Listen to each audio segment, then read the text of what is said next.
Voice of freedom.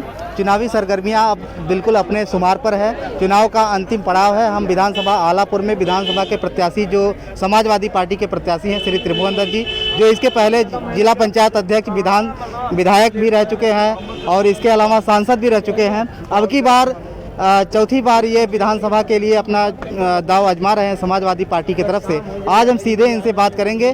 Sir, आपका बहुत बहुत स्वागत है। क्योंकि अब वादे और मुद्दों पे बात करने का समय नहीं रहा, क्योंकि सारी जनता जान चुकी है कि समाजवादी पार्टी ने क्या क्या विकास किया है, क्या क्या वादा किया है। सीधा सीधा 2-3 सवाल है। सबसे पहले चूँकि कल अखिलेश यादव जी का भी कार्यक्रम हुआ, 2 विधानसभा का संयुक्त कार्यक्रम था। आपके कार्यकर्ताओं में ये चर्चा का माहौल बना हुआ है कि अब की बार अगर आप विधानसभा में चुन करके जाते हैं, क्योंकि आज़ादी के बाद से आज तक तमाम पार्टियों के लोग यहाँ से विधायक बन करके गए, लेकिन अभी तक कोई कैबिनेट में नहीं गया है। क्या अब की बार श्री त्रिभुवन दत्त जी विधायक बनने के बाद क्या कैबिनेट मंत्री भी बनेंगे?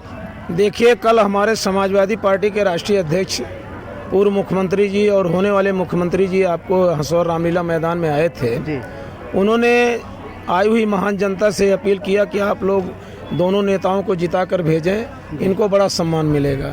तो कहीं न कहीं हमारे नेता का इशारा जो है निश्चित तौर से बड़ा सम्मान देने का है।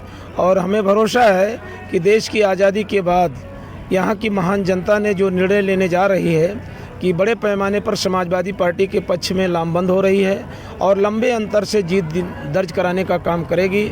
और जो इन विगत 70 वर्षों में इस आलापुर विधानसभा क्षेत्र को नहीं मिला है, मुझे पूरा भरोसा है कि आलापुर महान जनता को एक तोहफा मिलने जा रहा है। क्योंकि 10 लाख नौजवानों को नौकरी और 21 लाख लोगों को आईटी सेल में नौकरी, 300 बिजली फ्री, ये तमाम मुद्दे हैं। शुरुआती दौर में आलापुर को क्या क्या मिलेगा सर?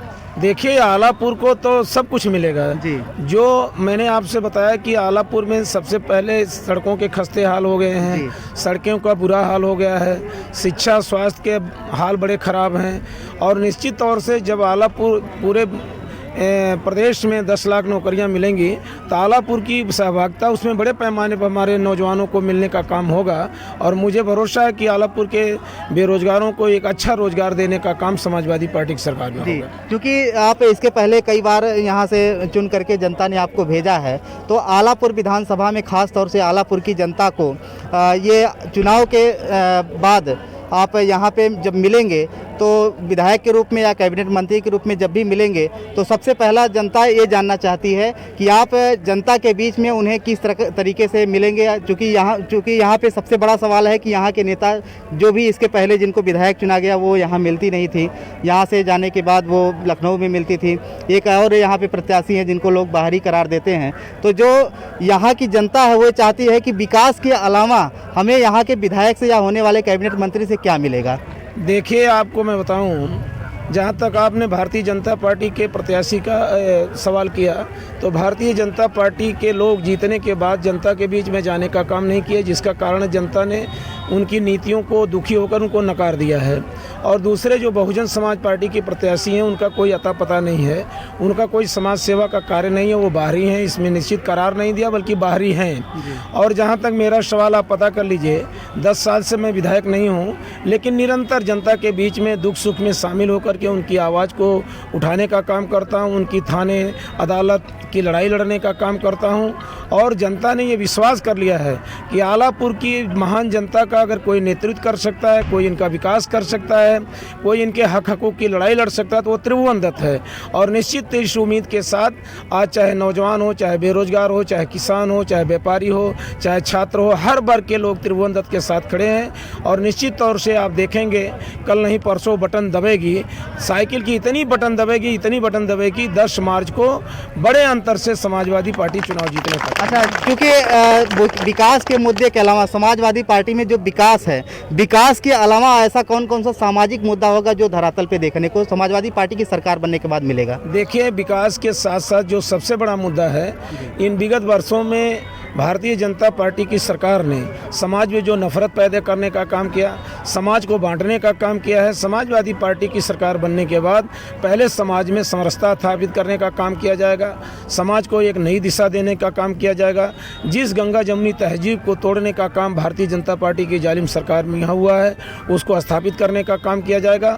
और जब समाज में भाईचारा, सामाजिकता पैदा होती है तो निश्चित तौर से समाज तरक्की करता है, देश तरक्की करता है और राष्ट्र तरक्की करता है। तो चुनाव के मतदान के लिए जनता से आप क्या संदेश देना चाहेंगे, जनता से क्या अपील करना देखिए, जनता से हमारा आखिरी सवाल है, विनम्र प्रार्थना है।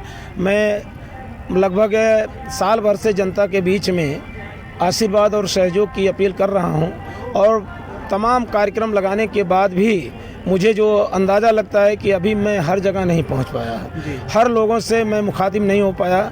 मैं आलापुर की महान जनता से अनुरोध करूंगा कि आने वाली 3 मार्च यानी कल नहीं परसों समाजवादी पार्टी के चुनाव निशान साइकिल के सामने का अपना बटन दबा करके मुझे भारी अंतर से चुनाव जिताने का काम करें। और निश्चित तौर से 5 वर्षों में मैं पूरा प्रयास करूंगा कि जनता के एक एक दरवाजे पर पहुंच करके सबके सम्मान और गौरव को बढ़ाने का काम करूंगा। क्योंकि आज अंबेडकर नगर की सबसे बड़ी खबर में एक तरीके से ये देखा जाएगा कि आज यहाँ से पूर्व विधायक, पूर्व सांसद, पूर्व जिला अध्यक्ष चुने जाने के बाद आज फिर से एक बार विधानसभा में कैबिनेट मंत्री या विधायक के रूप में यहाँ से जो मिलने वाले हैं प्रत्याशी के रूप में श्री त्रिभुवन दत्त जी, उन्होंने जनता से अपील किया है कि अधिक से अधिक संख्या में मतदान करें और जिनके पास अभी तक ये ना पहुँच पाए हैं वो लोग भी इन्हें मतदान करें, ऐसी इन्होंने अपील किया है। बहुत बहुत धन्यवाद, बने रहिए हमारे साथ वॉइस ऑफ फ्रीडम के साथ।